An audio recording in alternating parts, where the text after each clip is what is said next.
Victory gardens are a hot topic these days. Today, I want to tell you a little bit of the history behind victory gardens, how you can create a victory garden in the space that you have, and to recommend some top award-winning plants that you should include in your own victory garden. Stay tuned.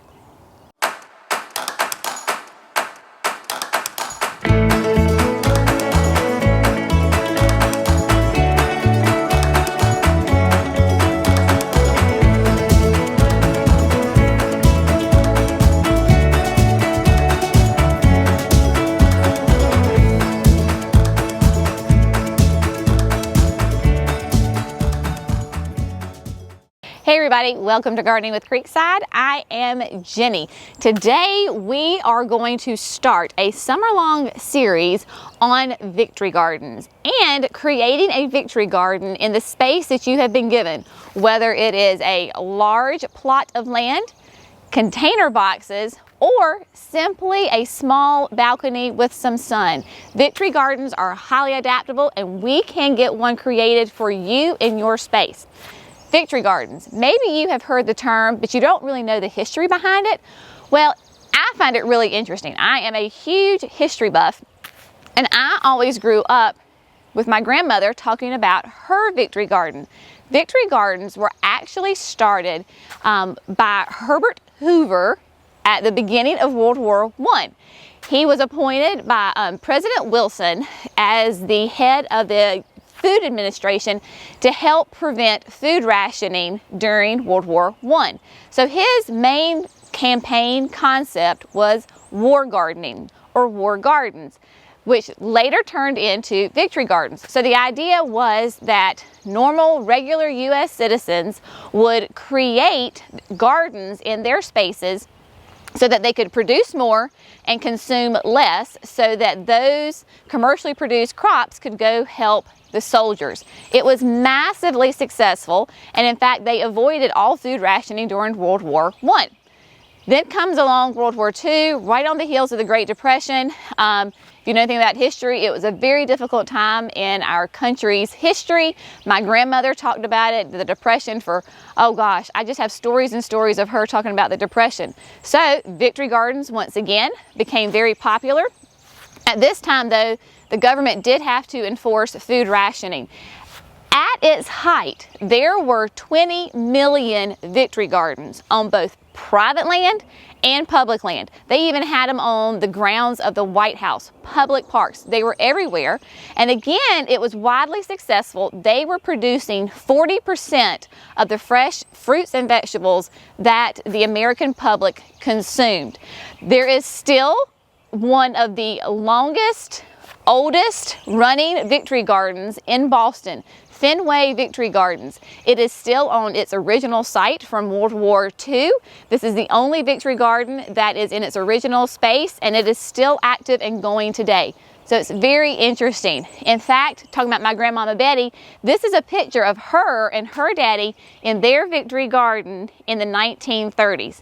So this is not a new concept, but it is making a resurgence. Given the current situations of our country, people are spending more time at home. They want to get outside more, grow things, which is all wonderful, great things. So today we are in our victory garden space that was inspired by our son Jackson, who is almost 10, and he wanted to create a garden this year. Jerry and I with Creekside, this is how we first got started, in this exact plot of land. This is where we had our very first garden. It was the birth of Creekside. So we are here today to show you how you can create a victory garden at your own home, in your own space, and to show you some amazing award-winning plants from proven winners that we really recommend you get your hands on because they are just fantastic. I'm going to highlight each of these plants that would be a great addition to your victory garden, and then we're going to go through and plant them. The first one is Proven Winners Amazel Basil.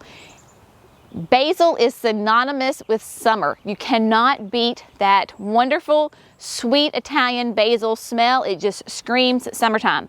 Amazel basil is amazing because it is the first sweet Italian basil that is downy mildew resistant. If you have grown basil, you probably have fought that downy mildew. It is quite pesky with basil, but this is the very first one that is resistant to that. It is a large sweet Italian basil. It is best grown in the landscape or a very large container because it can grow 3 feet tall by 2 feet wide. Some very interesting things about a basil that as gardeners you should be really excited about. One, it comes not from a seed, but from a cutting. Therefore, this plant will be ready for harvest in about 4 weeks after you plant it as a 4-inch container. So it is a much quicker return. It doesn't take as long to grow before you can start harvesting it. Also, it is sterile. What does that mean? Sterile simply means that all of its energy is going to go into producing big, fat, gorgeous, tasty leaves and not in producing seeds. So all of its energy goes into the plant, the leaves that we then go and eat. It is an abundant plant, and so it makes it great if you are a pesto lover. One little quick tip is to make lots of pesto in the summer when your basil is available and then freeze it. I love putting them in little ice cube trays and freezing it, so then in the winter you can pull out little single servings of pesto. So Amazel basil is amazing, and we're going to get this planted in just a few minutes. Next we have the proven winners, Fire Away Hot and Heavy Pepper. I love these names. It's fantastic. So the Hot and Heavy pepper is a great pepper. Of course, it will get to be about 16 to 24 inches tall, so you will need to give it some support or it could fall over. So just like your tomatoes that you are used to staking or putting in cages, the Hot and Heavy will need a little bit of support also. They make these great peppers that are about 1 heat level above a jalapeno. So if you like it a little spicy, this is a great one. Very, very prolific. The peppers start out as green, then they'll turn to orange, and then when they are red, they are fully ripened. So even on the same plant, you will get a whole variation of color. So not only is it tasty, it is a beautiful plant to look at. Also, what's really interesting is with these leaves, they have a really glossy texture to them, which helps in the water retention from the plant, and it makes it a little bit more drought tolerant so it doesn't require as much water. So Hot and Heavy will be a great addition to your garden. It does wonderful in the landscape. You can use it in a very large container. So even in your patio, you can put Hot and Heavy in there and you can have peppers all season long. The next great award-winning plant from Proven Winners is the Good-Hearted Tomato. This is going to be the perfect cherry-sized tomato. It is a petite plant. It will only get 8 to 12 inches tall, which means it is perfect for a container and even a hanging basket. So if you don't have a lot of ground space, floor space, you can actually put this in a hanging basket and it will drape over and you can pick your tomatoes. Interestingly enough, Good-Hearted is called Good-Hearted because when you take the little cherry tomatoes and you cut them in half, they are the perfect heart-shaped plant. Extremely sweet. They are a very sweet tomato. On the Brix scale, which is a sugar scale to gauge how sweet things are, they use it for wine and different things. This is a 9. So if you know anything about the Brix scale, just know that this is a very sweet tomato, gorgeous, red, rich, beautiful for salads, or if you're like Jerry, he just likes to pop them in his mouth and go. Again, you can put this in your landscape, you can put it in garden boxes, and you can put it in containers. Very versatile, very tasty, major flavor on this guy. Finally, we have Proven Winners Garden Treasure Slicing Tomato. You can tell this is going to be a large plant. This is an indeterminate, I always get messed up when I say that, indeterminate type of tomato. So what does that mean? It means that it is going to get very tall. You are going to have to either stake this or put a tomato cage around it because otherwise it will just flop over. This, if you are familiar at all with heirloom tomatoes, I am sure that you have probably heard of a Brandywine tomato. So the Garden Treasure has the flavor of a brandy wine, but it has a little bit of a firmer texture to it. It is much more disease resistant. Heirlooms produce very small amounts of fruit on their plants. So that's why sometimes gardeners will have to plant a lot of heirlooms in order to just get a couple of fruit. Garden Treasure, because it is an indeterminate plant, can get to 3 to 4 feet tall. Again, this is why you want to stake it, but it just produces those wonderful slicing tomatoes that make a great, as we say here in the South, mater sandwich. Slice it on, slap it on some bread with some little mayo, and there you go. So what we're going to do now is we are going to go through and we are going to plant all of these plants in the garden bed.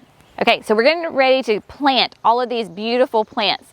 The main thing that is a key to your success in your garden, whether you're doing it in a big open raised beds like we are, or if you're doing it in garden boxes, or you're doing it in containers, is you must have a consistent water source for your plants, and they need to have food. So as you can see, we have the black irrigation tubing going down the whole length of this bed. This is a drip system that we have used for years for our vegetables. It is very successful because it simply drips water directly into the ground. If you can get the water to your roots as opposed to like an overhead watering system, that is going to be much more efficient and the plants are going to be happier that way.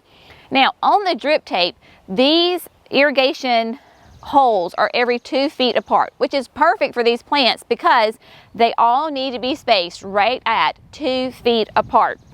So I am going to use Proven Winners twist and plant auger that they sent us. This is our drill, this is their auger. It is extremely heavy duty. We are in North Carolina, in the Piedmont region of North Carolina.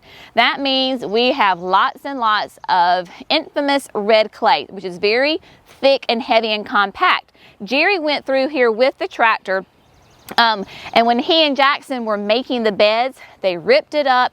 They had to loosen up the soil, get rid of those weeds. Then he just came back through and tilled it. So even our really compact red clay is nice and fluffy, has lots of good aeration in it. And you can see that these are raised beds, which means they have a hump to them. It's not just the flat ground. All of these plants will really respond well to raised beds because they heat up faster, they drain well if you get a big, huge rainstorm.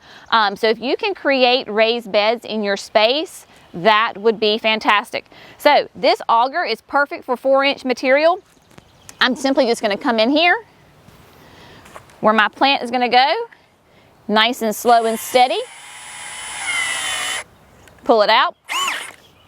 And I'm gonna keep doing this. Jerry's much better at this than I am. That's all right. So I'm creating the hole in there. Also, you can drill the hole and then get your little spade or your little trowel and dig a hole, which I'm actually a little bit better at that, so that's what I'm gonna do. Jerry's a lot better at this than I am, but that's all right. You know what? He works a whole lot faster, but I'm more like slow and steady. Here we go. Oh my gosh, y'all. I really wish you could smell this, because it already smells amazing. So I'm planting this right at the drip line of the irrigation, packing it in there, and then with every plant that I'm going to plant, I am going to add an organic slow release fertilizer. Again, food is very important. It doesn't take very much. This is organic. It is not it is a slow release fertilizer. It is not hot, so I don't have to worry about it burning my plants. So I'm going to go down through here, plant my basils, and then we'll talk about something else.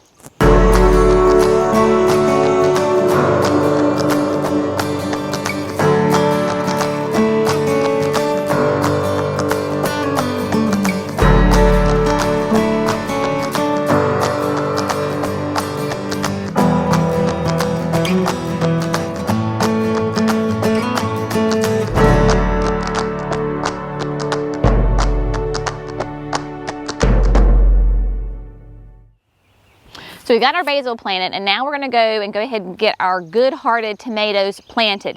There's a couple of things that you need to know that are special and unique about planting tomatoes, and this goes across the board with any tomatoes. Tomatoes love to have a nice deep root system. So this is one of the very few plants that you can actually plant deeper than what the soil level is, because what's going to happen is, if you've noticed on tomato stems or trunks, they're very hairy, and those little hairs, when you plant them in the ground, will actually turn into roots. So what we're going to do is we're going to plant these a whole lot deeper than what the actual stem is.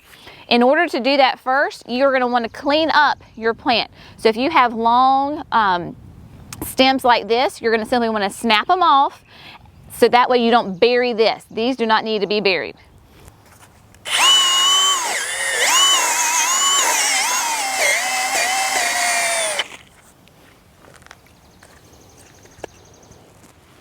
So as you can see, this has a nice little small stake to it, and it has a little clip. We can go ahead and bury that, that's okay. This is the good-hearted tomato, so it's the shorter one, so it's not gonna need to be staked once it is full-size maturity. Also, see, you can see right here, there's that little stem that's coming up. You're just gonna take it, and you're just gonna pinch it off.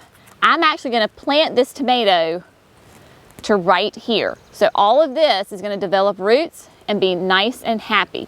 This little stake right here, you can just pull it up and it will stay right there, gives it a little bit of extra support. So we're gonna check our hole. Yep, I did pretty good. I'm very impressed with myself. I would like to say that I completely planned that, but I didn't.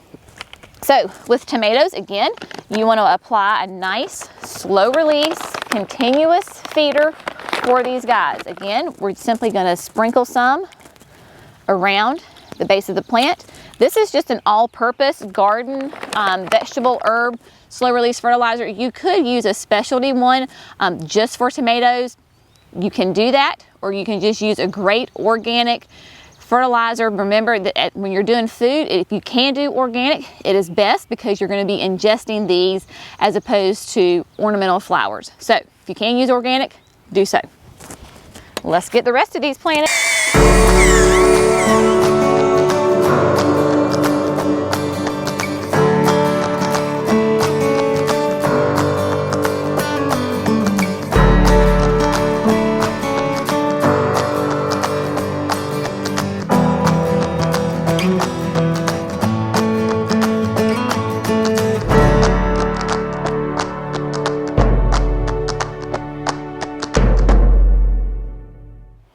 It is now time to plant our garden treasures. If you remember, these are the indeterminate plants that will get very tall, 3 to 4 feet. So there is a special few things that you need to do to these plants before you plant them. You can see this is a very full tomato plant, but just like the good-hearted, where we want to plant them deep, we want to plant these deep also.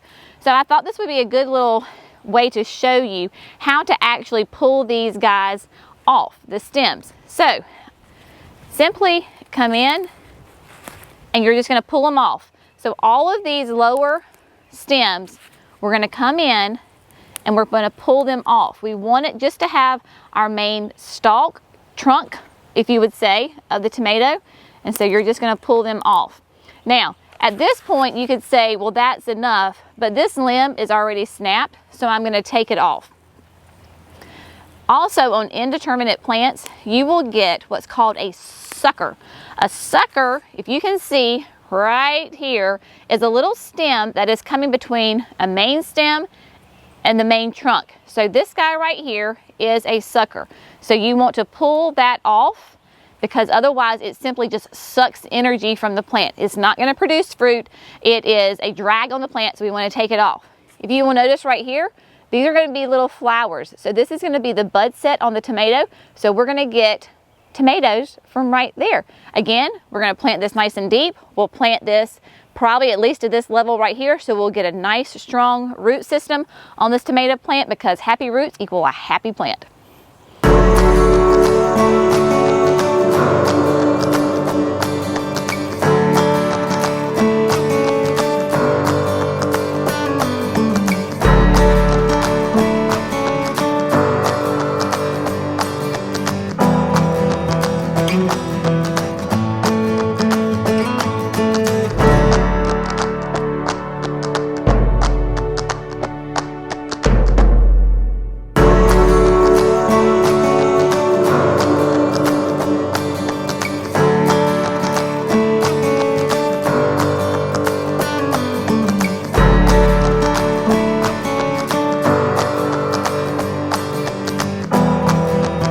Now,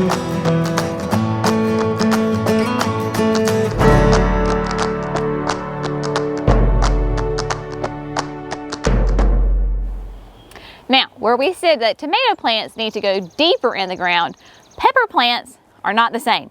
You want to plant your pepper plant completely even with the ground.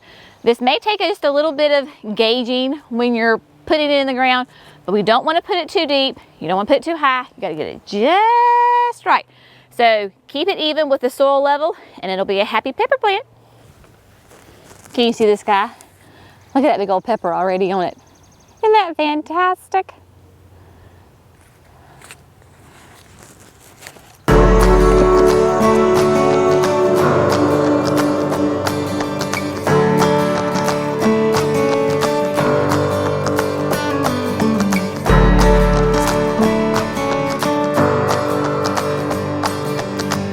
Alright guys, these beauties are planted and they are happy. They are ready to start growing and soon they will start producing some wonderful, tasty treats for us.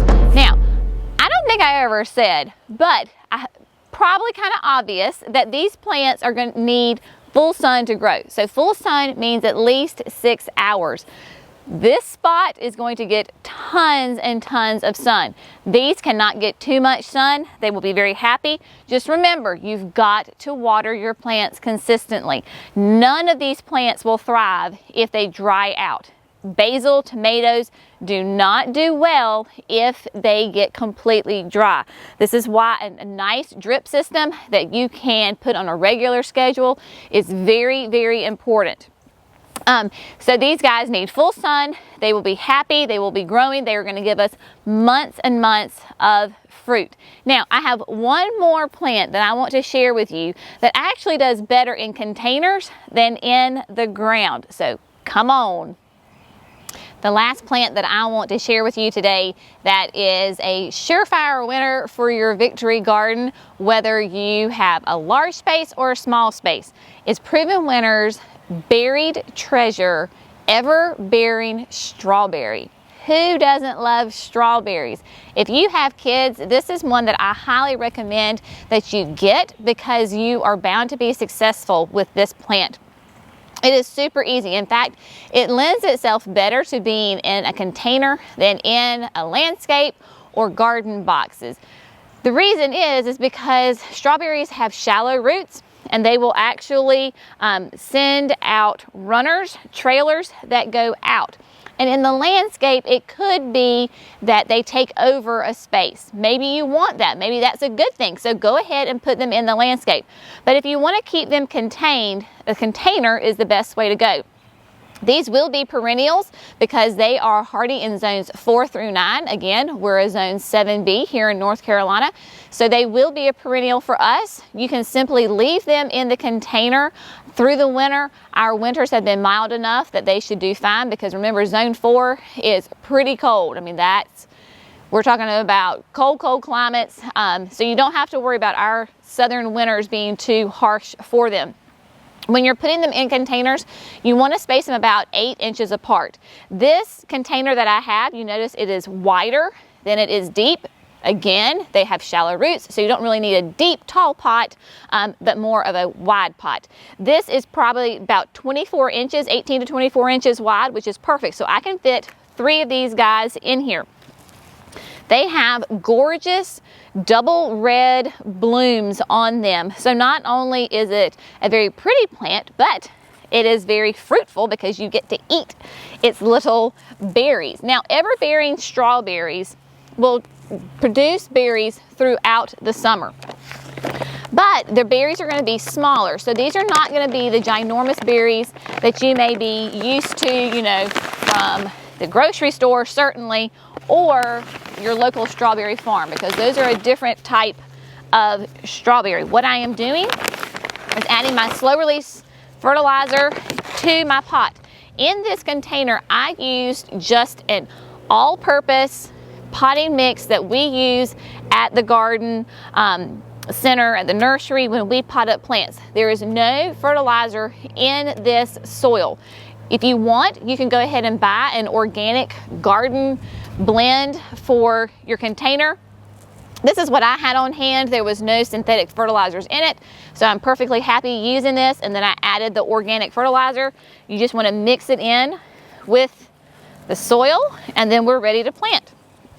Very simple. Now again, with strawberries, you want to plant them so that the crown of the strawberry is level with the soil in your container. Again, it's not like a tomato where you can sink it. Those tomatoes are really unique. Those are the only ones you can do that to. So we're just going to create our hole and make sure that the crown is level with our soil. Can go a little deeper. There we go. Now I'm going to plant these on the edge of the pot because they're really pretty. When those little runners, they'll actually trail over and you can see the berries hanging down. So it'll be a really pretty presentation of the plant also.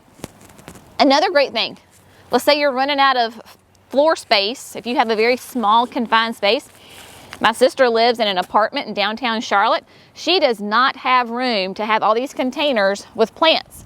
But what she can do is hang them, because they do these buried treasures will send out little runners that trail. She can put it in a hanging basket and hang it from her ceiling outside on her balcony, and there you go. She and her kiddos can be picking strawberries this summer from the hanging basket. These are just such pretty plants. Now they do send out those runners. If you want, you can trim them back, or you can just simply let them be and they will be okay. If you like that look, or if you want to keep it more neat and tidy, you certainly can do that. So there you go. The only other thing that I would do to this is if you had some straw to cover your area. You know, I always say when you're making a container to fill it in with mulch. Well, that's great for flowering annuals or perennials, not so much with your strawberries. A good nice straw application would be really nice, helps hold that moisture in, and it keeps the berries clean and neat and tidy from the soil in case it splatters up during rain or things like that. Again, strawberries must have consistent water. We are going to place this right in front of our garden box. Those are irrigated, so Jerry can simply just run me a little line from that irrigation into this pot. So every time the garden box is water, these water, and they will be very happy plants. Thank you so much for watching today. I hope that I have given you some inspiration, some ideas, and some great gardening tips for you to create your own victory garden at your home. Please stay tuned for the rest of the summer. We are going to make a long series out of this victory garden. We are going to show you how to properly take care of your tomatoes, how to stake them, how to plant in garden boxes and containers, all sorts of great information on gardening in general with vegetables and herbs. So we have lots of information to share with you. So please stay tuned with Gardening with Creekside throughout the rest of this growing season so that you can create a bountiful garden in your space. Again, thank you so much for watching today. Be sure to like this video, subscribe to Gardening with Creekside, and have a wonderful day. Thanks, guys. See you next time.